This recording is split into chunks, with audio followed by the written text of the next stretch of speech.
생활관리 포스템 문제풀이 오늘 개강할 거고 너희랑 오늘 처음 시작하는 날이야.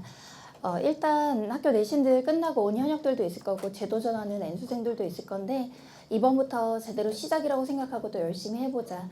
내신을 잘 본 사람들은 잘 본 사람대로 또 수시의 가능성을, 그렇지 않은 사람은 그런 대로 또 정시 파이터로서 자기만의 그 입시의 전략들이 있을 텐데 어쨌든 열심히 하면 되고, 사실 지금부터 본격적인 레이스의 시작이라고 나는 생각하기 때문에 그 앞에 내가 좀 아쉬웠던 거, 뭐 제대로 못했던 거 이런 거 너무 신경 쓰지 말고 지금부터 마음 잡고 하면 된다라고 생각하면 돼. 막 시간이 모자라다라는 생각 자체가 마음이 조급해서 오는 생각일 뿐, 지금부터 수능까지 충분히 해낼 수 있는 시간이라고 자기에게 계속 이렇게 주입하고 열심히 그거에 따라서 긍정적인 희망 놓지 않았으면 좋겠어. 사실 1년 동안 선생님이 하는 커리 중에 제일 많은 수험생들이 좋아하는 대표 커리가 포스텍 커리야. 개념 강의는 정교한 필기 노트를 만드는 그런 커리였고, 심기일전은 학자경 공통점 차이점을 표로 정리하는 그런 벤 다이어그램이나 순서도 대비 커리였다면, 포스텝은 진짜 너희들이 어떤 기출문제 또는 수특수완 또는 개념 복습, 심기 복습 같은 모든 미션을 한 번에 그냥 탁 정리하는 그런 커리라고 생각하면 돼서, 오늘 당장 너희가 이 수업을 듣자마자 내가 어디가 강점이고 어디가 약점인지, 어느 주제가 강하고 어느 주제가 약한지를 너무 적나라하게 점수로 만나게 돼. 한 주제당 뭐 120개에서 150개의 선지들을 통해서 너희가 내가 많이 틀린 주제는 막 38개, 40개가 틀리기도 하고, 내가 잘하는 주제는 5개, 6개만 틀리기도 해. 내가 그럼 주제별 이 주제는 몇 개까지 틀리는 게 1등급 컷의 실력이다. 그러니까 전체 OX 중에 자기가 몇 개를 틀리면 1등급 내의 실력이고, 그렇지 않으면 지금 개념도 다 까먹은 상태다, 이런 얘기를 해줄 거니까 자기의 정확한 현위치를 파악하고 하는 거고, 또 수특수완 같은 것도 내가 이미 다 분석해서 여기에 다 반영해 놨기 때문에 혹시 수특수학을 풀었다면 내가 풀었는데 잘 이해했는지 보는 용도로, 전혀 못했다면 시간이 부족하니 내가 이걸 여러 번 돌려보겠다라는 그런 목표로 가져가면 될 거라고 생각해. 자, 그러면 포스텝이 도대체 어떤 커리인지 잠깐 소개만 좀 해볼게. 일단 포스텝 시작하게 된 거 너무 잘했고, 지금부터 우리는 파이널까지 잘 열심히 달려보자. 내가 앞에도 얘기했지만 뭐 자기가 어떻게 생각했든 지금부터가 본격적인 레이스야. 지금부터 9월까지 점수 만들어서 그 9월에서 고착화 굳히기 들어가는 거라고 생각하면 되기 때문에 내가 할 수 있다고 믿으면 할 수 있는 거야. 이 세상에서 유일하게 내가 시험 잘 볼 수 있는 유일한 사람인데, 내가 안 된다고 하면 나는 못하는 사람이 되고, 내가 나를 믿으면 할 수 있으니까 걱정하지 말고 열심히 남은 시간은 기적 이루기에 충분하다 생각하고 들어주셨으면 좋겠고, 내가 이 남은 시간 동안 거기 대학까지 못 가지 않을까? 그것까지 안 될 거야 아마 하는 순간 난 진짜 내 스스로 안 된다고 생각했기 때문에 난 못하는 사람이 되거든. 왜냐면 주변 사람들이 다 너 거기까지 못 가라고 해도 난 할 수 있을 것 같은데 라고 하는 사람이 가는 거지, 너 거기까지 못 가 그러면 그러겠지? 못 가겠지? 안 되겠지? 나도 안 될 것 같아, 이런 사람이 어떻게 그 목표를 이루겠어. 그러니까 스스로 난 여기까지는 안 될 거야 라는 말을 버리고, 혹시 알아? 내가 올해 최고의 행운의 주인공일지, 혹시 알아? 내가 아는 것만 나올지, 혹시 알아? 찍어도 다 맞을지, 이렇게 생각하고서 그냥 무조건 긍정적인 사고를 했으면 좋겠어. 자, 남들이 뭐라고 너 2월 점수로는 이거밖에 안 된다, 3월에 이랬으면 그 이상 올릴 수가 없다, 이제 와서 과목 바꿔가지고는 이제 답도 없다, 이렇게 누가 많이 말하잖아. 근데 남들은 내가 아니잖아. 내가 앞으로 어떻게 할지, 내가 어디까지 보여줄지, 내가 얼마나 독하게 할지를 모르는 사람들이 점수만 보고 함부로 하는 말에 휘둘리지 말고, 네가 날 뭘 안다고, 그거가 내 전부가 아니거든, 이렇게 생각하는 그런 마음으로 열심히 했으면 좋겠다. 자, 시험 잘 봤으면 좋겠고, 포스템 얘기를 한번 해볼게. 자, 교재가 나왔는데 교재가 약간 레드톤에, 내가 여름에는 좀 시원하게 화이트의 홀로그램으로 하고 싶어서 이렇게 본교재랑 부교재 구성을 해봤고, 이 교재가 도대체 어떻게 구성된 교재인지를 내가 너희한테 잠깐 소개를 좀 해볼게. 일단 너희는 나랑 지금부터 만나서 7월 2주, 지금 14일 일요일날 만나가지고 9월 1주, 그러니까 9월 모의고사 전에 이 책을 끝낼 거야. 책이 상당히 두꺼운데 이 책 한 권을 끝내고 복습교재까지 끝낸다고 생각하면 돼. 총 8주간 진행이 될 거고, 매주 일요일마다 우리가 수업을 진행해서 온라인에는 월요일 오후에 매주 정해진 시간에 업로드가 될 거고, 수업 진행 속도가 좀 빠를 거야. 내가 딕션이 좋은 편이라 빠르게 말해도 발음이 뭉개지지 않는데, 대신 수업도 정말 많은 양의 정보를 담고 있어서 진짜 잠깐 멍 때리거나 잠깐 졸면 한 10개, 15개가 넘어가 버리기 때문에 꼭 생륜 듣는 날은 좋은 컨디션으로 왔으면 좋겠고, 점심에 상추 많이 먹으면 졸리니까 점심에 상추 없는 음식으로 먹고 어쨌든 점심 먹고 졸지 않겠다 이런 생각으로 왔으면 좋겠어. 자, 우리는 전체 4개의 스텝 중에서 스텝 3에 포커스를 맞출 건데 이 얘기를 좀 자세히 하기 위해서 너희한테 이제 포스텝이라고 하는 교재가 어떻게 되는지 좀 얘기해 줄게. 자, 본교재가 있고 부교재가 있는 구조라고 생각하면 돼. 그런데 본교재에는 스텝 1은 너희가 개념을 까먹었을까봐, 개념 다 까먹었을까봐 혼자 그냥 교과서 보듯이 빈칸 채우라고 셀프 학습하라고 둔 거라서 내가 수업 중에 너희랑 같이 보지 않을 거야. 이거 내가 좀 이따 같이 보여줄게. 두 번째는 올해 특수안의 2학자의 2제시문은 진짜 봐야 된다 하는 좀 낯선 제시문들을 너희랑 낯선 제시문 분석으로 볼 건데 이것도 우리 수업에 많은 비중을 차지하진 않을 거야. 우리의 수업의 거의 대부분의 메인 비중은 OX 테스트에 포커스를 맞출 건데 도대체 OX만으로 이 급한 시기에 문제풀이 효과가 있냐라고 물어본 학생들에게 OX를 왜 하는지를 내가 또 이제 설명을 해볼게. 그리고 완전체 문제로 봐야 되는 건 스텝 4에서 보아야 된다고 생각하면 되고 본교재에서 봤던 어려운 OX들, 수특수안까지 포함된 그 OX들을 집에 가서 너희가 복습할 수 있도록 복습선지 셀렉트된 거와 본교재에 없는 새로운 선지, 왜냐면 이 OX 방식이 되게 실력을 올리는데 좋단 말이야. 근데 본교재에 있는 건 내가 수업 중에 같이 풀고 같이 다 채점을 해줄 거기 때문에 집에 가서 그걸 또 풀면 다 안단 말이지. 그래서 새로운 선지로 연습할 수 있는 게 워크북이라고 생각하면 돼. 더 많이 연습할 선지들을 줬다고 생각하면 제일 이해가 쉬울 거야. 그래서 오늘 수업 듣고 너희는 이 부교재 워크북에 있는 내용을 다음 주에 와서 시험 보면서 시작할 거야. 테스트로. 그래서 다 맞는 걸 목표로, 무조건 너희가 봤던 거니까 다 맞는 걸 목표로 복습 테스트 보면서 시작할 거라는 거.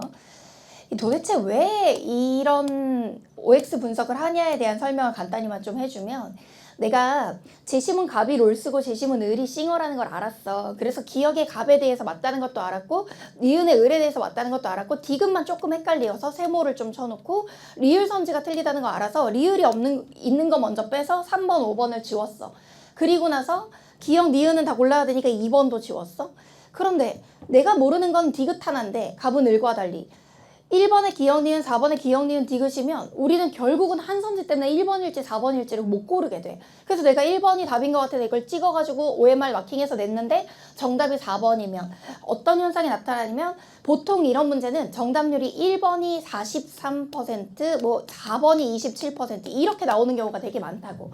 왜 그러냐면 전체 수험생의 43%는 디귿이 틀렸다는 걸 명확히 알아서 답을 맞췄지만 나머지 27%는 디귿 하나 때문에 틀린 게 된다고. 이걸 모든 문제를 평가원이나 이런 기출문제에 정오표를, 그러니까 정답률표를 잡보잖아. 그럼 그 정답률표에서 어떤 게 킬러 선지였고 함정 선지였는지를 한눈에 볼 수 있는데 그걸 모아놓은 거라고 생각하면 돼. 그러니까 여기서 우리가 푸는 OX는 그냥 OX가 아니라 한 문제의 정답을 좌우한 이런 선지만 모아놓은 거야.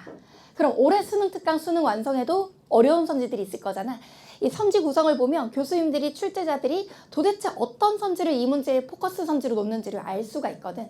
그래서 수특수안에서도 Q&A 질문 많이 올라온 거, 그 다음에 어려운 선지들을 내가 이미 후보를 1000몇백 개씩 주제별로 이제 만든 다음에 그 중에서 여러 번 검토해가지고 셀렉트해서 너희한테 소개하는 거기 때문에 너희 혼자 수능 특강을 풀고 채점하는 거랑 완전 달리 진짜 딱 어려운 것만 모아서 시간 내 타이트하게 푸니까 훨씬 머리에 많이 남을 거라고 생각하면 돼.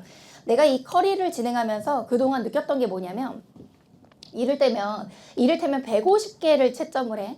그럼 일단 내가 지금까지 포스텝을 진행하면서 한 번도 모든 문제를 다 맞는 학생은 매주차에 현강에 한 명도 없었어. 네? 라고 놀랄 수 있는데, 앞에 윤사도 1주제를 진행했는데 공자, 맹자, 순자 제일 쉬운 주제부터 진행했는데 최고점자가 마이너스 5점이었어. 그러니까 자기가 만약 한 주제에서 마이너스 3, 마이너스 4 이렇게 찍는다 그러면 극상위권이야. 왜 극상위권이냐면 자기가 재종반에서 빌보드에 오를 정도의 실력이다. 이 정도면 이렇게 나올 거야. 그래도 세네 개는 진짜 어려울 거야. 그럼 이게 너무 지역적이라서 그렇냐? 그렇지 않아. 선생님의 선지들은 전부 다 기출평가원, 교육청, 그리고 EBS에 출처가 있어.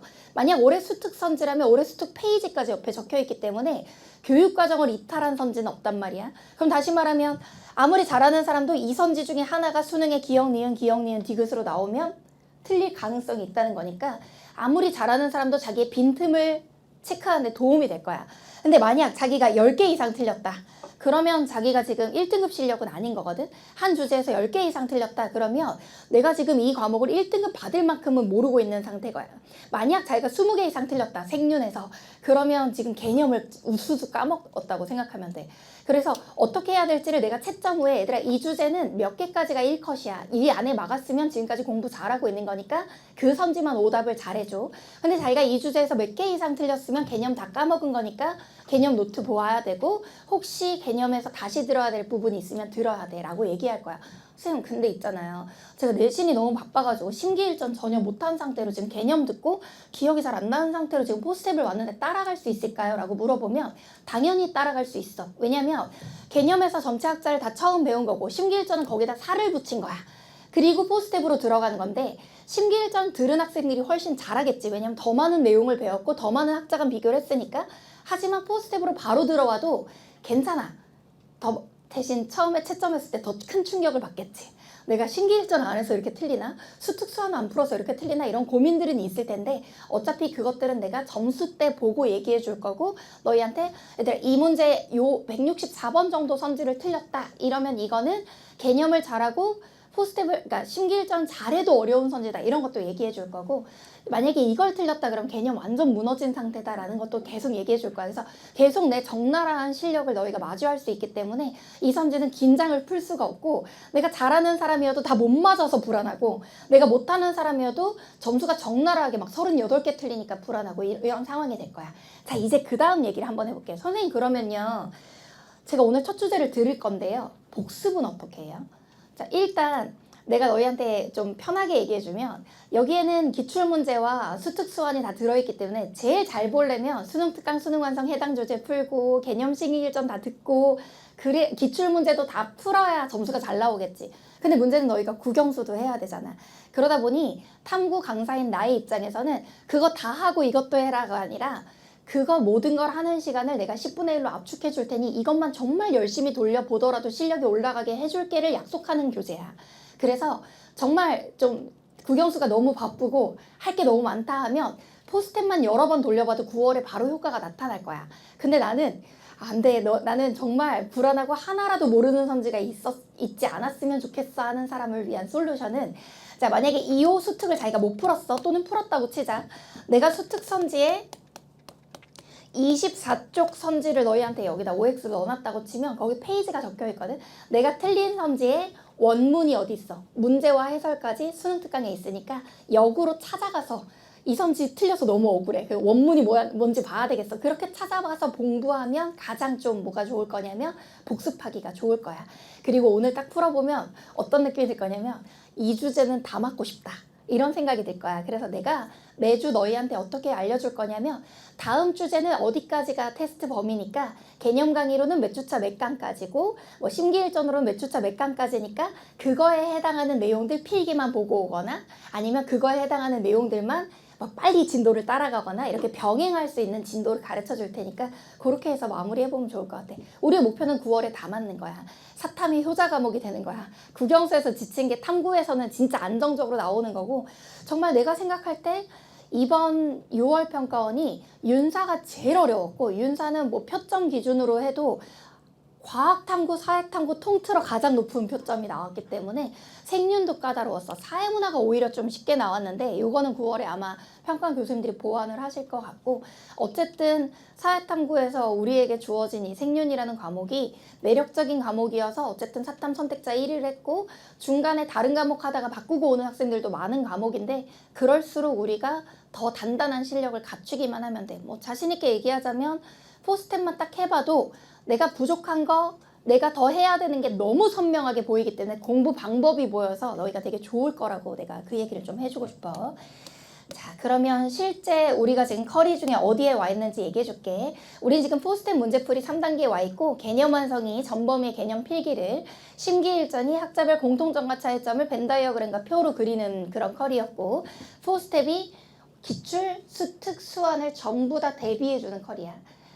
단언컨대 생윤에서는 이 방법이 가장 효과적이야. 내가 너희한테 지금 당장 모의고사를 풀면 모의고사 풀고 해설 강의 들으면 너희는 되게 좋을 것 같지만, 한 주 내내 그 모의고사에서 해외 원조 문제 선지는 4개에서 5개밖에 못 보거든. 하지만 우리가 포스트랩으로 보면 해외 원조 고난도 선지를 100개, 200개를 볼 수 있기 때문에 조금 타이트하게 포스트랩으로 하는 게 더 많은 양을 집어넣을 수 있다는 거. 실전 감각은 샤프 모의고사에서 하면 돼. 프리파이널은 뭐냐면 이 포스트랩을 일단 잘 하면 되는데 이 포스트랩에서는 기출선지 올해 6편까지 다 반영돼 있어. 3월 교육청, 4월 교육청, 작년 수능, 작년 구평, 그 다음에 올해 수특, 올해 수학, 그 다음에 작년 수특, 작년 수학의 좋은 레전드 선지는 여기 있다고 생각하면 돼. 근데 그거는 사람들이 다 알고 있는 기출의 범위잖아. 근데 만약 생윤이 너무 어렵게 나오면 어떡해? 완전 예측 불가능한 선지가 나오면 어떡해? 그렇게 예측 가능한 게 포스트랩에서 우리가 다 평가원이 예고한 출제 범위에서 보는 게 포스트랩이라면 아예 원전에서 가져오거나 아니면 수특수원에 예고되지 않은 낯선 선지인데 교육과정 이내인 선지를 연습하는 게 프리파이널이야. 포스트랩보다 1.5배에서 2배 정도 난이도가 높은데 요거 하고 나서 보면 또 볼만할 거야. 일단 포스트랩을 잘 끝내서 9월에 점수 잘 나오는 게 우리 목표라고 생각하면 돼. 자, 이제 교재를 한번 볼 거야. 교재를 한번 펴서 봐줘. 교재 첫 장 넘겨서 자, 여는 글에 내 편지 있으니까 한번 읽어줬으면 좋겠고 자, 4쪽에 교재 구성이 있고 5쪽에 수강 진도표 먼저 적자. 자, 생활관리 수강 진도표 처음 풀이 기준. 자, 1주제 윤리학의 분류 수강학습일이라고 해서 그 수강학습일이 오늘 7월 14일. 인간 듣는 학생들은 자기 듣는 날짜를 적어주면 돼.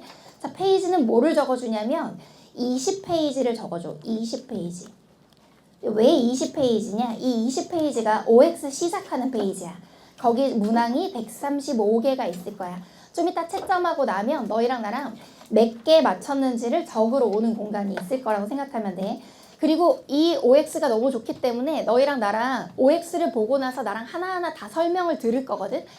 다시 한번 깨끗하게 복습할 수 있는 또풀 세트가 들어있어. 그러니까 그 OX 또풀이 그 중간표야.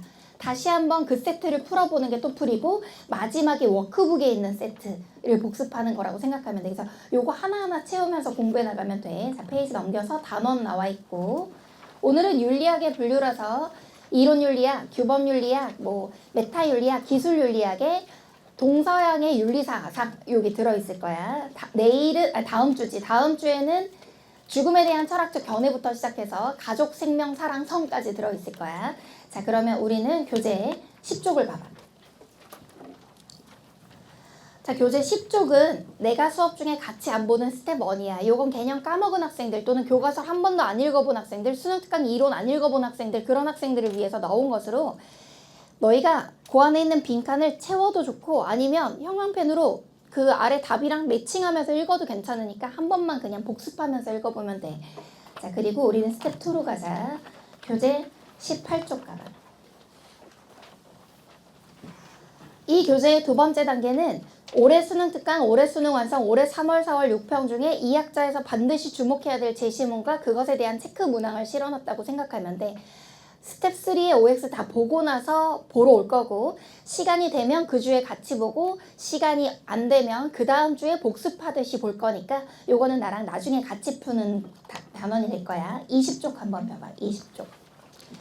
자, 20쪽이 우리가 메인으로 보게 될 내용이야. 문제 1번부터 보면 올해 수완 6페이지에 있는 문제의 선지라는 걸 알 수가 있고 21쪽 상단을 볼래?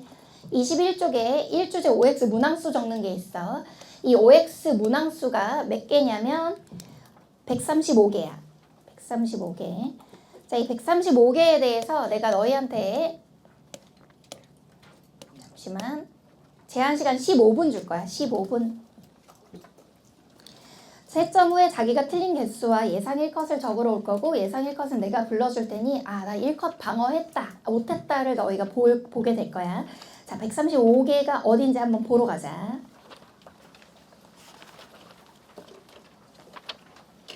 28쪽 가봐. 자, 28쪽 가면 맥킨타이어 선지로 135개가 끝나는데 그러면 29쪽 상단 봐봐. 그럼 15분 동안 너희가 몇 개를 풀었는지를 적을 수 있는 공간이 있을 거야. 전국 수험생의 평균을 고려했을 때 135개를 15분 내에 풀 학생들의 95% 정도야. 자기가 만약 15분 내에 못 풀었다 그러면 속도가 느린 하위 5%라고 생각하면 돼. 자, 그 다음에 이번 회차 남은 시간, 자기가 상위권일수록 시간이 많이 남을 거야. 제일 잘하는 사람은 시간이 3분 30초 정도 남을 수 있고 더 빨리 남는다 그러면 대단한데. 그리고 만약 남은 시간이 없으면 솔직하게 적을 거야. 이걸 적는 이유가 있어. 너희가 어차피 토플을 풀 거거든, 집에 가서. 그 토플 풀 때 시간이 단축되는지를 보는 거야. 한번 설명 듣고 다시 풀 때는 더 빨리 풀 수 있는지라고 생각하면 되고. 자, 그리고 부탁이 있어. 자, 기본적으로 너희가 1번부터 문제를 풀다 보면 어떤 것은 알고 O를 적을 수도 있고 어떤 것은 알고 X를 적을 수도 있는데 어떤 건 헷갈리기도 할 거야. 근데 헷갈리는데 에라 모르겠다 하고 O를 한 다음에 나중에 채점할 때 이렇게 이걸 맞게 되잖아. 그럼 이게 오답이 아니니까 너희가 오답 노트도 안 만들고 다시 체크도 안 할 건데 알고 보면 찍어서 맞춘 거거든. 다시 똑같이 물어봤을 때 이거 그때도 헷갈렸는데 뭐로 했더라가 기억이 안 날 수가 있어. 그러다 보면 원래 처음 풀이 때는 찍어서 맞췄는데 또 풀 때 틀리기도 하거든. 그래서 조금이라도 내가 헷갈리거나 모르겠는 건 선지 옆에 별표 치면서 풀기 시작해. 그래야 시간이 남아도 재검토할 때 별표 위주로 검토해서 첫 주제는 윤리학의 분류 쉬운 거니까 다 맞으면 좋잖아. 하나도 안 틀리겠다는 마음으로 재검토해. 그렇게 해서 시간 쓰면 충분히 남을 것 같아. 자, 건투를 빌게. 잘 풀어보자. 15분 줄게. 시작.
자, 좋아. 시간을 좀 넉넉히 줬더니 너희가 잘 푼 편이었어. 남은 시간도 있을 거고 아마 요걸 시간 쟀을 때 다시 다음 세트 또 풀었을 때 시간이 더 2분 정도 단축되면 가장 적절하다고 생각하면 돼.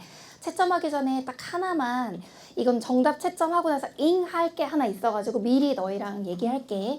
1주제 9번만 한번 봐줘. 아직 정답 부르기 전이야. 실천윤리학은 이론윤리학과 달리 현실적인 도덕 문제 해결을 위해 학제적 접근이 필요하다. 사실 우리가 채점하기 전이지만 실천윤리학이 학제적 접근이 필요한 건 잘 알고 있지. 도덕 문제 해결을 위한 것도. 만약 실천윤리학만 주어로 물었으면 문제가 없었을 거야.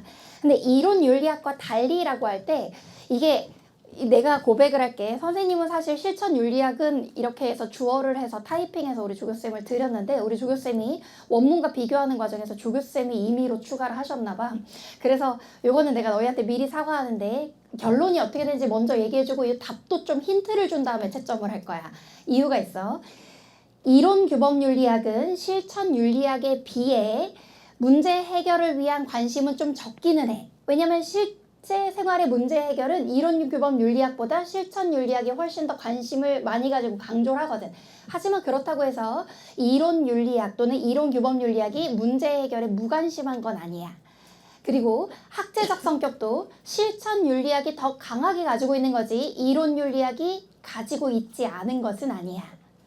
그렇게 치면 이론규범윤리학도 문제 해결을 위한 학제적 성격을 가진다고 봐야 되고 대신 실천윤리학이 더 강조한다라는 것만 할 수 있어. 이 설명 듣고서 정답을 다시 한 다음에 채점해줘. 이론규범윤리학도 학제적 성격을 가지고 있다. 이론규범윤리학도 실천윤리학보다는 덜 하지만 문제 해결을 멀리서 관심을 가지고 있다 정도만 알고서 해주고 채점해보자. 자, 채점 들어갈게. 자, 제한 시간에 몇 개 풀었는지 적었을 거고 남은 시간도 적었을 거야. 같이 채점할 건데 미리 너희한테 얘기할 게 있어. 이 교재에 아무리 여기저기를 봐도 정답이 없을 거야. 맨 뒤에 봐봐. 명언은 있는데 빠른 정답은 없지. 사실 내가 강사를 하면서 벌써 10년 넘게 강사를 하면서 포스텝이라는 메인 커리를 하면서 포스텝 교재에 10년 전에는 정답을 넣었을 때도 있었어. 근데 내가 수험생들의 열정을 무시했던 거지. 포스텍 교재에 정답을 넣었더니 교재를 배송받는 날 전범위를 다 풀고 1주제부터 8주제를 인강 업로드 될 때까지 질의응답을 하는 학생들이 있더라고. 근데 있잖아. 이건 설명을 들으면 선명해지는 거기 때문에 설명을 들어야만 해. 그래서 매주 같이 채점하고 대신 너희가 집에 가서 또 풀어야 되잖아. 그래서 오늘 가기 전에 두 번째 쉬는 시간 끝나고 너희한테 빠른 정답을 줄 거야. 온라인에도 빠른 정답을 그 인강 올라가는 주에 올릴 거야. 그래야지만 애들이 미리 풀고 미리 질문하고 궁금해하는 걸 막을 수가 있어서 자, 본 교재에는 OX 정답이 포함되어 있지 않고 같이 채점할 거야. 내 목소리에 의존해서 하나하나 채점하면 되고 매주 수업이 끝날 때마다 정답지가 같이 배부될 거야. 그리고 온라인에는 강의 옆에 교환으로 다운로드 할 수 있게 올려줄게. 자, 채점 준비하자. 채점할 펜 준비하고 1번에 X, 2번에 O, 3번에 X, 4번에 X, 5번에 O, 6번에 X, 7번에 O, 8번에 X, 9번에 X, 10번에 O, 11번에 O, 12번에 O, 13번에 X, 14번에 O, 15번에 O, 16번에 O, 17번에 O, 18번에 X, 19번에 X, 20번에 X, 21번에 O, 22번에 X, 23번에 O, 24번에 X, 25번에 O, 26번에 X, 27번에 X, 28번에 O, 29번에 O, 30번에 X, 31번에 X, 32번에 X, 33번에 O, 34번에 X, 35번에 X, 36번에 O, 37번에 X, 38번에 X, 39번에 X, 40번에 X, 41번에 X, 42번에 X, 43번에 X, 44번에 X, 45번에 O, 46번에 X, 47번에 O, 48번에 X, 49번에 O, 50번에 O, 51번에 X, 52번에 X, 53번에 O, 54번에 X, 55번에 O, 56번에 X, 57번에 X, 58번에 X, 59번에 O, 60번에 X.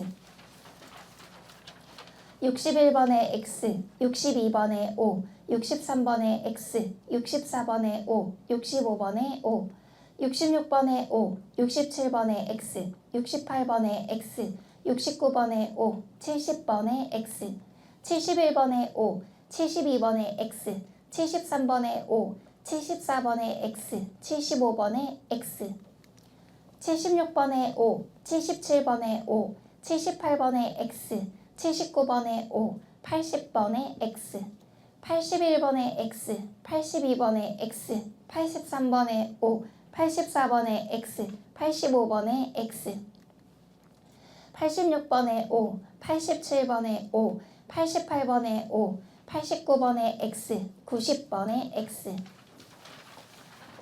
91번에 O, 92번에 X, 93번에 X, 94번에 X, 95번에 X, 96번에 X, 97번에 X, 98번에 O, 99번에 X, 100번에 X, 101번에 X, 102번에 O, 103번에 X, 104번에 X, 105번에 X, 106번에 X, 107번에 O, 108번에 X, 109번에 X, 110번에 X, 111번에 O, 112번에 X, 113번에 X, 114번에 O, 115번에 X, 116번에 X, 117번에 X, 118번에 O, 119번에 O, 120에 O, 121번에 X, 122번에 X, 123번에 X, 124번에 X, 125번에 X, 126번에 X, 127번에 X, 128번에 O, 129번에 X, 130에 X, 131번에 X, 132번에 X, 133번에 X, 134번에 O, 135번에 X. 자, 틀린 문항 한번 세봐줘. 자기가 몇 개 틀렸는지.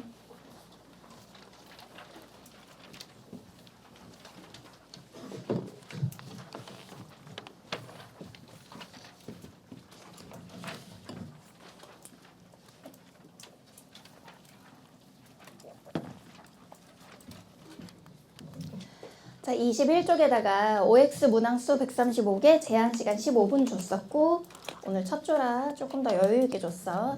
자, 자기 틀린 개수를 적을 거야. 자기 틀린 개수가 하나도 없다. 다 맞은 사람. 한 명도 없네. 하나 틀린 사람. 2개 틀린 사람. 오, 오늘 우리 반의 최고점 2개 틀린 사람 2명. 오, 진짜 잘했어. 자, 자기가 1컷이 마이너스 7 이내로 틀렸다. 그럼 자기는 지금 현재 생활논리 공부에 아무 문제 없고 잘 공부하고 있던 사람이야. 7개 이내로 막았다. 그러면 생활관리 지금까지 잘하고 있는 거고 앞으로 이 정도 보완해서 올라가면 돼. 대신 여기 7개 중에 하나라도 수능에 기역, 니은, 기역, 니은, 디귿으로 나왔을 때 틀릴 수 있으니 여러 번 반복하고 원문 문제도 찾아보면 좋겠고, 자기가 10개 이상 틀렸다. 근데 10개 이상 틀렸는데 내가 지금 풀면서 속도도 좀 느리고 좀 많이 어려웠다라고 하면 사실 개념 필기도 다시 한번 복습해보고, 혹시 심기를 안 들었다면 자기가 만약 20개 이상 틀린 주제가 있다면 심기일전 안 들어서 그럴 수 있으니까 내가 매주 진도를 얘기해 줄 테니까 이 4스텝 하는 김에 좀 병행하는 것도 나쁘지 않을 거야. 자, 하지만 심기일전이 지금 이 4스텝을 듣기 위한 필수 전제 강좌는 아니기 때문에 개념을 어느 정도만 알고 있어도 나랑 이렇게 4스텝 따라오면 돼. 선생님, 제 생각한 것보다 너무 많이 틀려서 제가 지금 기분이 너무 안 좋은데요. 어떻게 해야 돼요? 이렇게 물어보는 학생들이 있다면 사실 이 교재는 기출문제 그리고 수능특강, 수능완성을 다 풀었던 학생들이 다 맞을 수 있는 구조지, 그걸 안 보고서 풀어야 되면 개념을 아는 거에 의존해서 계속 응용섬지를 푸는 구조라고 생각하면 돼. 그래서 혹시라도 자기가 수특수안을 안 풀어서 많이 틀린 거다라고 하면 수특수안을 풀 시간에 이걸 많이 반복해서 효율적으로 공부하겠다 생각하면 되고, 또 그런 게 있어. 수능날 모르는 선지를 만난 것도 아니고 수능 전에 내가 모르는 걸 콕 집어서 알게 됐으니까 럭키비키잖아. 그렇게 생각하면 돼. 자, 그러면 우리는 1번부터 적을 건데 부탁이 있어. 아무리 자기가 잘 알고 맞춘 선지를 할지라도 내가 칠판에 적는 걸 따라 적었으면 좋겠어. 이유는 혼자 복습할 때 이 선지가 왜 맞았었지? 왜 틀렸지? 어떻게 고쳐야 맞는 선지지를 혼자 고민하지 않고 나랑 한 번은 같이 적으면 좋겠어. 그래서 그 아랫줄 활용해서 적어주면 돼. 좀 타이트하게 진행될 거기 때문에 펜은 너희가 좋아하는 색, 뭐 빨간색이든 분홍색이든 제일 좋아하는 색 잡고서 하나로 따라오면 돼. 1번부터 갈게. 이론 윤리학은 도덕을 당위의 영역이 아닌 사실의 영역으로 간주한다라고 했는데, 자, 윤리학이라고 하는 게 선악 판단을 하는 거고, 이 선악 판단이 무엇 해야 한다, 무엇 하지 말아야 한다의 당위 판단으로 이어지게 돼 있어. 사실의 영역이라고 하는 건 참과 거짓에 대한 판단이고, 당위의 영역이라고 하는 건 선악에 대한 판단이라고 생각하면 돼. 그런데 이론 윤리학이라고 하는 건 선악을 판단할 거라서 사실의 영역이 아닌 당위의 영역으로 두 개를 바꿀 거야. 사실의 영역이 아닌 당위의 영역.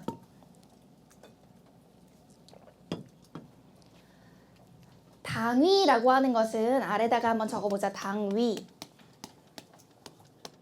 뭐뭐 해야 한다.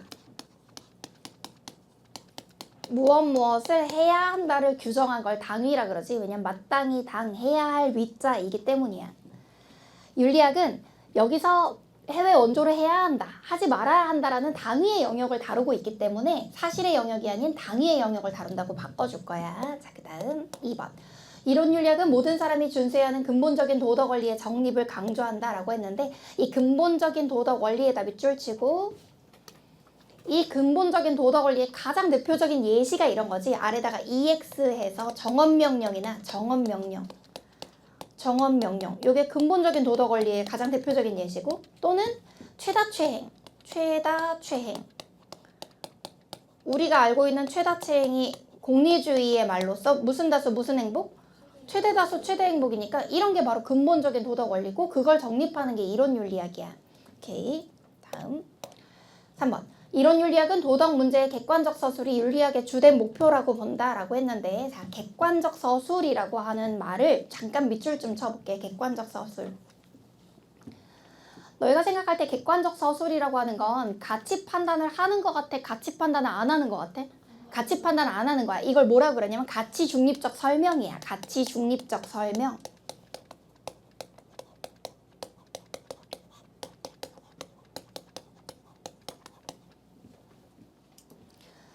그럼 너희가 볼 때 이렇게 가치 중립적 설명을 하는 것은 이론 윤리학도 실천 윤리학도 메타 윤리학도 아니고 무슨 윤리학이야? 기술 윤리학이지. 주어를 이론이 아니라 기술로 바꾸자고. 주어를 이론이 아니라 기술로 바꾸자. 기술 윤리학은 도덕 문제의 객관적 서술이 윤리학의 주된 목표라고 본다. 가치 중립적으로 설명하는 것을 말해. 4번으로 갈게. 이론 윤리학은 도덕 이론 정립이 아니라 도덕 딜레마 해결에 주력해야 된다고 본다. 여기 보면 주력해야 된다니까 강조하는 거잖아. 이렇게 이론 정립이 아니라 딜레마 해결에 주력하는 건 실천 윤리학이지, 이론이 아니라 실천 윤리학이 강조하는 거잖아. 물론 이론 윤리학이 도덕 문제 해결과 완전히 무관한 건 아니야. 왜냐면 문제 해결의 토대를 제공하니까. 하지만 주력해야 된다 그러면 이건 실천 윤리학의 특징이라고 봐야 돼. 자, 5번. 이론 윤리학은 도덕 교범을 정립하여 도덕적 삶의 지침을 제공해야 한다고 본다. 이렇게 얘기를 했는데, 자, 이론 윤리학이 도덕 교범 정립하는 거 맞고, 도덕적 삶의 지침, 여기서 삶의 지침에다 밑줄 치고 요게 방향 안내지. 방향 안내. 도덕적 삶의 지침을 제공한다는 게 어떻게 살아야 하는가에 대한 답을 제시한다. 이렇게 생각하면 돼. 6번. 이론 윤리학은 도덕 개념의 과학적 분석에 주력해야 된다고 본다. 이렇게 얘기를 했는데, 자, 도덕적 개념의 과학적 분석이라는 표현을 쓰고 있단 말이야. 이론 윤리학이 관심 있는 건 개념의 과학적 분석이 아니야. 이 도덕 개념의 분석을 강조하는 건 이론 윤리학이 아니라 메타 윤리학이고, 자, 이걸 메타로 한번 바꿔봐. 이론 윤리학은 윤리 이론을 정립할 때 메타 윤리학의 연구 결과를 활용할 수 있다. 이렇게 얘기를 했는데, 자, 이 메타 윤리학이 하고자 하는 게 뭐냐면 밑줄 치고 아래로 빼서 언어, 논리 정립이거든. 언어와 논리 정립. 요걸 하고 싶은 게 메타 윤리학이다. 이 메타 윤리학이 언어와 논리에 대해서 정리해 놓으면 그걸 활용해서 이론 윤리학이 전개될 수 있다. 이런 말이라서 도덕적 언어와 그 다음에 도덕적 논리를 가지고 이론을 전개할 수 있다. 이 말이야. 8번. 실천 윤리학은 가치 판단을 배제하고 윤리적 대안 마련에 주력해야 된다고 본다 했는데, 자, 일단 윤리적 대안 마련은 맞는 말이야. 윤리적 대안 마련이라는 건 해결책을 제시하는 거니까 윤리적 대안 마련은 해결책을 제시하는 거니까 이거는 맞아. 하지만 실천 윤리학이 가치 판단을 배제하면 안 되지. 실생활의 문제에서 뭐가 선하고 뭐가 악한지를 판단해야 되기 때문에 가치 판단을 배제하고의 배제를 지우고 가치 판단을 포함하고 이렇게. 가치 판단이 배제가 아니라 가치 판단이 포함돼야지. 자, 9번으로 갈게.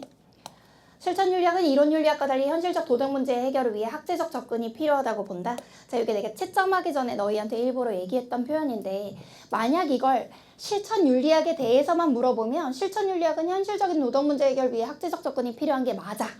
자, 여기 봐봐. 학제적 접근이 필요에다가 요건 실천 윤리학 맞는 말이야. 그럼 이 학제적 접근을 이론 윤리학보다 실천 윤리학이 더 강조하는 것도 맞는 말인데 그렇다고 해서 이론 윤리학이 학제적 접근을 하지 않는 건 아니라서 요거는 이론 윤리학에 대해서도 맞다고 봐야 돼. 그래서 달리가 아니라 둘 다로 봐야 되고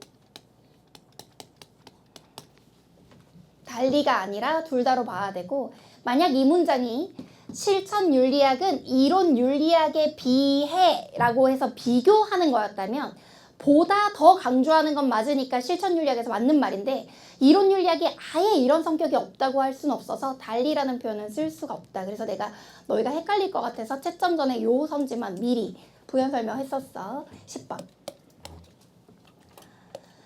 기술 윤리학은 현실의 도덕에 대한 가치 중립적 설명이 필요하다고 본다 라고 얘기했는데 자 여기 가치 중립적 설명에다 밑줄 치고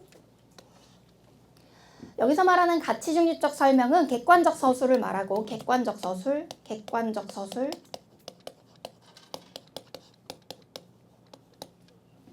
여기서 객관적 서술이라는 건 다른 말로 하면 사회과학적 설명을 말해. 괄호 열고 사회과학이라는 게 뭐냐? 나는 이 수업이 끝나고 사회문화도 수업하지만 사회학 같은 데서는 원인과 결과에 대한 인과관계를 규명하는 데 포커스를 맞추거든. 원인이 어떻고 결과가 어떻다. 이런 것을 객관적으로 서술하는 게 바로 가치중립적 설명이야. 기술윤리학은 현실의 도덕에 대해 가치중립적 설명이 필요한 게 맞고 인과관계를 규명하려고 그래. 따라서 5 넘어가서 11번. 기술윤리학은 특정 사회의 도덕 교범을 경험적으로 탐구해야 된다고 본다 라고 할 때 이것도 맞는 말이야. 경험적으로 탐구에다 밑줄 치고 경험한다는 건 보고 듣고 느낀 그대로 적어 내려가는 걸 경험적으로 탐구 이런 뜻이야. 여기서 이것도 다른 말로 하면 경험과학이라고도 부르는데 경험과학이라고도 불러. 경험과학. 사회과학과 똑같은 뜻으로 기출됐던 표현으로서 보고 듣고 느낀 그대로 인과적 설명을 한다는 거야. 괄호 열고 인과적 설명. 보고 듣고 느낀 그대로 인과적 설명을 하겠다. 그 사회에서는 반가우면 인사를 이렇게 한다. 이걸 그냥 보고 듣고 그대로 적는 걸 말해. 12번. 기술윤리학은 도덕적 신념과 사회 관습의 관련성을 인정해야 한다고 본다. 이렇게 얘기를 했는데 도덕적 신념과 사회 관습의 관련성을 인정할 때 여기서 이 사회 관습에다 밑줄 치면 이게 너희가 알고 있는 오랫동안 반복되어 온 그 사회의 특수한 관행을 말하거든. 그러니까 사회 관습에다가 그 사회의 특수한 관행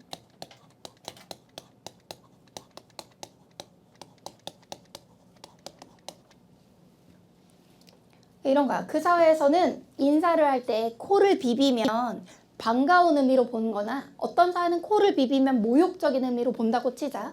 그럼 그 사회의 사람들이 믿고 있는 게 그 사회에서 아주 오랫동안 반복되어 굳어져 내려온 관행을 반영하고 있다는 거야.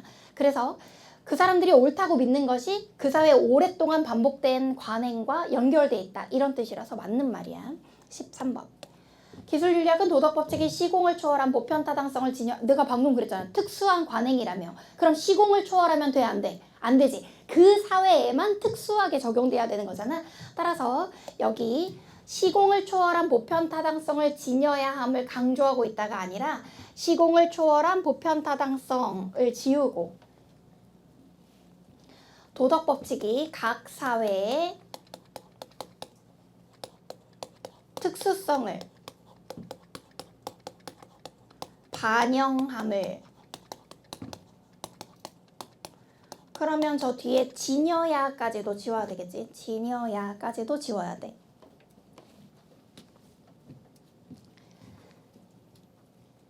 14번.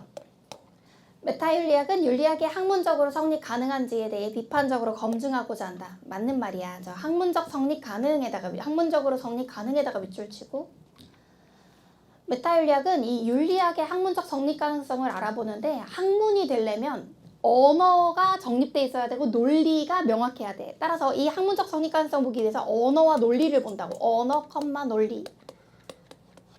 그 학문에서만 사용하는 용어가 있어야 되고 그 학문에서의 논리가 있어야 돼. 따라서 그게 있어야지만 학문적 성립 가능하기 때문에 그걸 검증하는 게 맞다. 15번. 메타윤리학은 도덕적 추론의 타당성을 검증해야 한다고 본다. 자, 이 도덕적 추론에다가 밑줄 칠게. 도덕적 추론에는 연역적 추론과 귀납적 추론 같은 것들이 있어. 연역적 추론은 몇 단 논법을 취하지? 3단 논법이라고 하는 걸 취해. 대전제, 소전제, 결론 이렇게 하고 있는데 그럴 때 뭐 이를테면 사람은 죽는다, 소크라테스는 사람이다, 따라서 누구는 죽는다. 소크라테스는 죽는다 할 때 이게 논리적으로 오류가 없는지를 보는 게 바로 추론의 타당성을 검증하는 거야. 즉 도덕적 추론의 타당성을 검증한다는 건 여기 타당성을 검증까지 밑줄 논리적 오류를 검토한다는 뜻이야. 논리적 오류 검토. 논리적 오류 검토. 도덕 추론의 대표적인 연역적 추론 같은 데서 3단 논법의 규칙이 잘 지켜지는지 보겠다 이런 말이야. 자, 16번으로 갈게. 메타윤리학은 윤리학은 도덕적 진리 또는 도덕적 지식의 존재 여부를 탐구해야 한다고 본다 이렇게 얘기를 했는데 너희가 알고 있는 메타윤리학 중에 혹시 이런 거 기억나? 언어적 접근, 논리적 접근, 그리고 무슨 논적 접근? 인식론적 접근이라 그래서 내가 개념 강의에서 가르쳐준 건데 메타윤리학이 도덕적인 선악을 인식할 수 있는가 없는가 관련해서 인지주의 또는 비인지주의 또는 이모티비즘 이런 단어를 사용한다는 거 기억나는 사람도 있지. 물론 거기까지 몰라도 된다고 생각하는 사람도 있지만 거기까지 물어봤던 평가원 문제가 있어서 우리가 조금 이따 아래 선지들에서 보게 될 건데 메타윤리학이 인식론 뿐만 아니라 존재론에도 관심이 있다는 게 올해 수능 완성 뿐만 아니라 작년 수능 완성에도 소개했던 내용이야. 그래서 어떻게 적을 거냐면 자, 메타윤리학에다 밑줄 치고 인식론. 인식론은 너희가 알고 있는 인지론적 접근에서 들어본 적 있는 거고. 자, 그 다음에 존재론.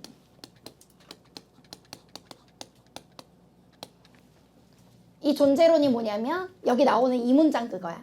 윤리학은 도덕적 진리 또는 도덕적 지식의 존재 여부를 탐구해야 된다. 그러니까 진리가 있냐 없냐부터 메타윤리에서 따져야 된다고 보는 거야. 요거 맞는 말이고 연계교재에 2년째 나오고 있는 표현이니까 인식론은 너희가 들어본 적 있어요. 인식할 수 있냐 없냐. 존재론이라는 건 새롭게 알아두면 되는 거라서 메타윤리학이 도덕적 지식의 존재에도 관심이 있구나 라고 알아두면 돼. 이건 기존에 많이 기출된 표현이 아니라 최근 연계교재에서 예고하고 있는 낯선 표현이에요. 그렇게 알아두면 돼. 그러니까 여기다가 new 해서 낯선 선지지. 좀 낯선 선지는 이렇게 표시해 놓을게. new.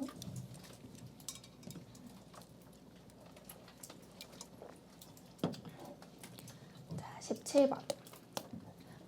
메타윤리학은 윤리학의 사실명제로부터 당위명제가 연역 가능한지를 탐구해야 된다고 본다. 자, 이거는 이제 평가원이 소개했던 내용인데 사실명제로부터 당위명제가 연역 가능한지 탐구할 때 연역은 아까 내가 연역적 추론에서 논리적 오류 가능성을 본다라는 말을 아까 소개했던 선지가 있었을 거야. 여기서 사실명제로부터 당위명제가 연역 가능한지 탐구하는 게 바로 뭐냐면 이 가능한지 탐구에다가 논리적 오류 검토를 하는 거거든. 논리적 오류 검토. 논리적 오류 검토.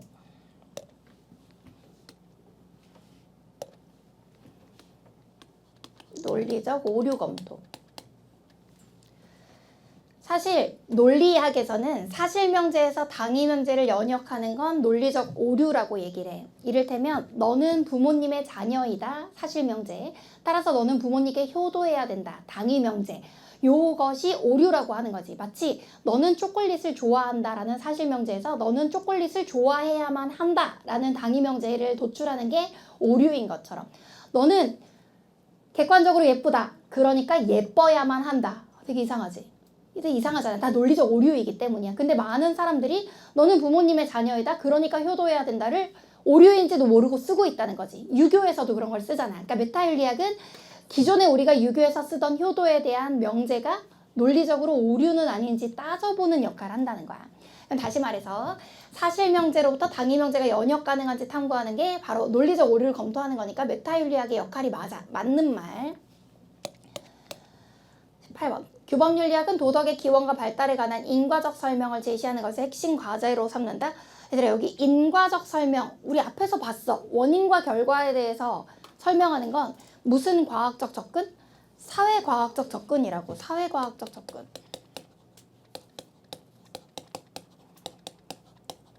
이렇게 사회과학적으로 접근해서 원인과 결과를 따지고 있다면 이건 규범윤리학이 아니라 무슨 윤리학이다? 기술윤리학이다. 기술윤리학. 규범윤리학이 아니라 기술윤리학이다. 올해 6평선지야.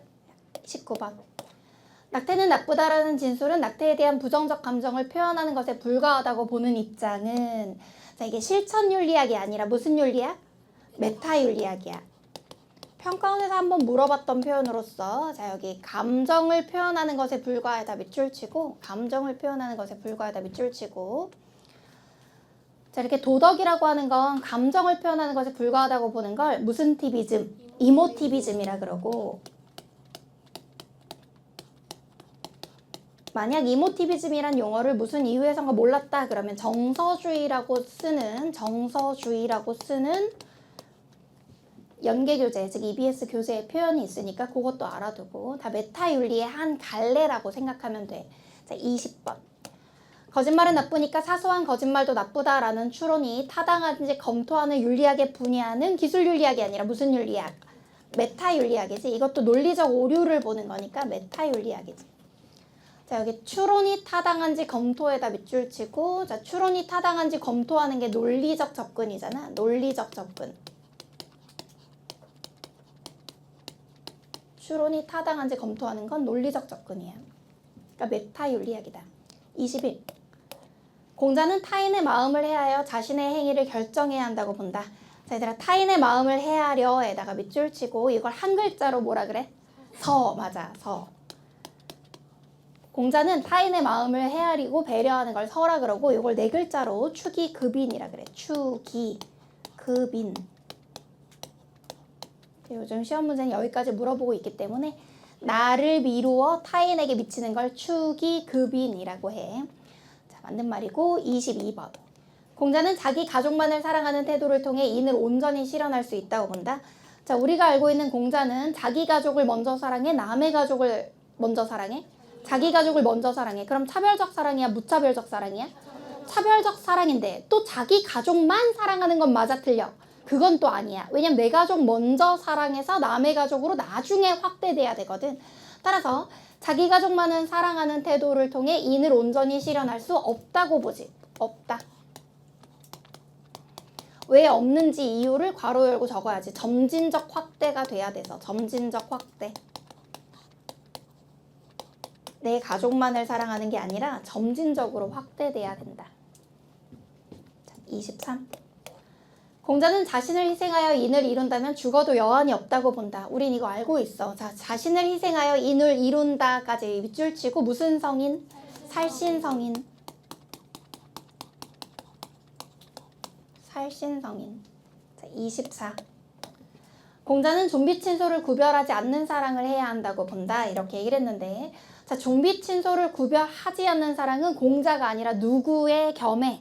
묵자의 겸해고 공자는 좀비 친소를 구별하는 사랑이지. 구별하는 사랑. 존비, 나보다 존귀하고 나보다 비천하고 친소, 나랑 가깝고 먼 걸 구별하는 사랑을 얘기하지. 자, 25. 공자는 통치자가 먼저 수양을 통해 덕을 쌓아야 한다고 본다. 이렇게 얘기를 했는데 우리가 알고 있는 단어로 한번 바꿔보자. 수기치인 또는 수기안인이라는 단어를 생각해보면 통치자가 먼저 자기를 수양하고 그리고서 다른 사람을 다스리는 거야. 따라서 먼저 수양에다 밑줄 치고 수기치인. 나를 먼저 수양하고서 타인을 통치하는 것을 적어놓을게. 26. 공자는 나의 부모와 남의 부모를 구분하지 말고 똑같이 사랑해야 된다. 이건 공자가 아니라 아예 주어를 바꿔야 돼. 주어를 누구로 바꿀래? 묵자로. 자, 묵자로 바꾸고 괄호 열고, 자, 무차별적 사랑 뭐라 그러지? 겸해. 자, 이랬더니 이제 질문이 나오더라고.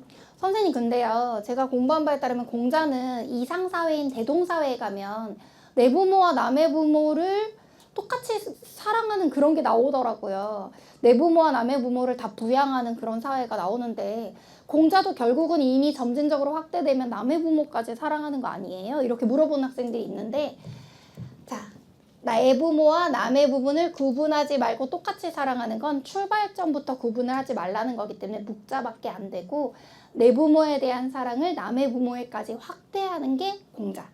그거는 내 부모 남의 부모의 구분이 남아있는 상태에서 시작하고 종착하고가 다른 거야. 그 차이라고 생각하면 돼. 27. 공자는 인의 출발점인 무차별적 사랑을 행해야 한다고 본다.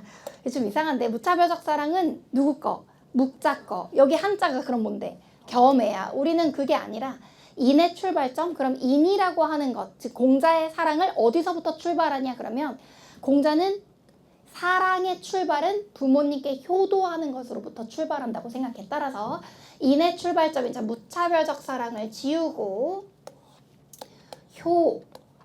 효를 행해야 돼.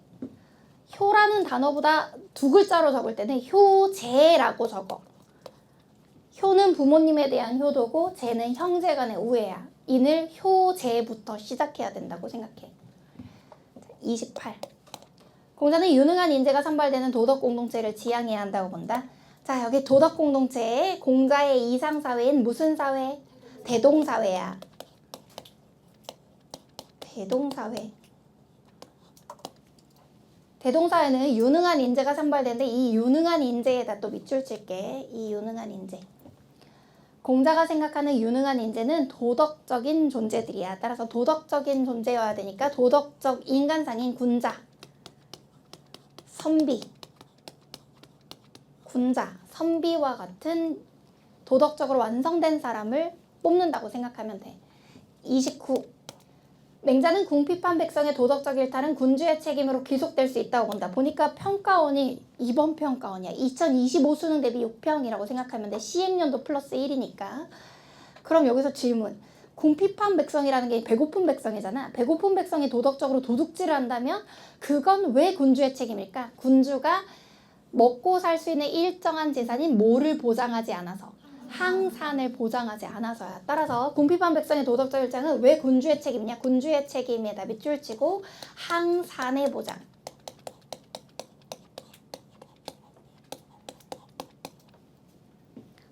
자기가 군주라면 백성들의 먹고 사는 걸 해결해줘야 돼. 즉 생계수단을 해결해줘야 되는데 그 항산을 보장하지 않았으니까 군주가 잘못한 거라고 생각하는 거야. 자, 그 다음 30까지 하고 한번 쉽게. 맹자는 나쁜 환경에 처한 사람은 반드시 자신의 본성을 잃게 된다고 본다 했는데 작년 수능이었어. 그러니까 중요한 표현이야. 맹자는 성선설이야, 성악설이야? 성선설이야. 근데 인간이 선하게 태어났기 때문에 선하게 살아야 되는데 어떤 사람이 만약에 나쁜 행동을 해. 그럼 왜 나쁜 행동을 할까? 이 욕망이나 욕심을 이기지 못해서 그 악한 욕망이 나의 본성을 이렇게 방해하기 때문이거든. 그러면 나쁜 환경에 처한 사람은 반드시 자신의 본성을 잃게 된다에 우리가 반박을 한번 해보자. 아니, 정말 최악의 환경에서도 도덕적인 행동을 계속 하려고 했던 성인 군자들도 있잖아. 정말 최악의 환경에서 정말 다른 사람을 죽이지 않으면 내가 죽을 수밖에 없는 전쟁 상황이야. 그런 상황에서도 내 목숨을 버려서라도 도덕을 이루려는 사람들이 있잖아. 그럼 나쁜 환경에 처한 사람은 반드시 자신의 본성을 잃게 되는 건 아닐 수 있지? 자, 그래서 너희가 어떻게 생각하면 되냐면 나쁜 환경에 처한 사람이라고 해서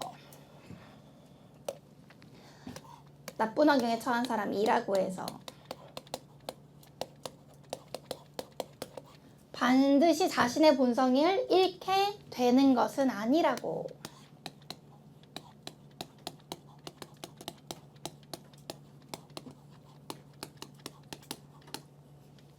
즉 본성을 보존하고 본성을 지켜낼 수 있는 성인군자들이 있기 때문에 항상 환경이 안 좋다 그래서 다 썩어 빠지는 건 아니다. 이렇게 생각하면 될 거야. 작년 수능 삼질 또 나올 수 있다고 생각하면 돼. 10분만 리프레시 했다가 10분 후에 보자.